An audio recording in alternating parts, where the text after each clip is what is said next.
നിങ്ങളുടെ ഇടവകയിൽ നന്നായിട്ട് പ്രാർത്ഥിക്കുന്ന ഒരാളുണ്ടാവും. കളിയാക്കാൻ പോകരുത്, തടസ്സപ്പെടുത്താൻ പോകരുത്.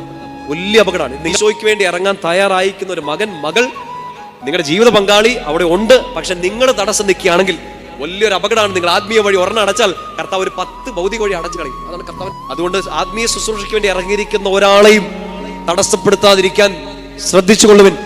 ഒരു പക്ഷെ അത് നിങ്ങൾ ഒരാളെ കുറിച്ച് കേൾക്കുകയാണ്, നിങ്ങൾ തെറ്റിദ്ധരിക്കുകയാണ്, നിങ്ങളൊരു ഗോസിപ്പ് കേൾക്കുകയാണ്, നിങ്ങൾ പറയാണ് ഇനി ഈ ബ്രദറിനെ വേണ്ട, ഇനി ഈ സിസ്റ്ററിനെ വേണ്ട, ഇനി ഈ അച്ഛനെ വേണ്ട, ആ ആളെ കൊണ്ട് ഇനി ധ്യാനിപ്പിക്കേണ്ട, ആ ആളെ കൊണ്ട് ഇനി വചനം പറയിപ്പിക്കേണ്ട. നിങ്ങൾക്ക് യാതൊരുവിധ സത്യവും അറിയത്തില്ലെങ്കിൽ നിങ്ങൾ ചെയ്തുകൊണ്ടിരിക്കുന്നത് പരിശുദ്ധാത്മാവിന്റെ വഴിയെ തടഞ്ഞു നിർത്തിയേക്കാണ്. ഒരു ആത്മീയ വഴി നിങ്ങൾ അടച്ചാൽ 10 ഭൗതിക വഴി കർത്താവ് നിങ്ങളുടെ മുമ്പിൽ അടച്ചു കളയും.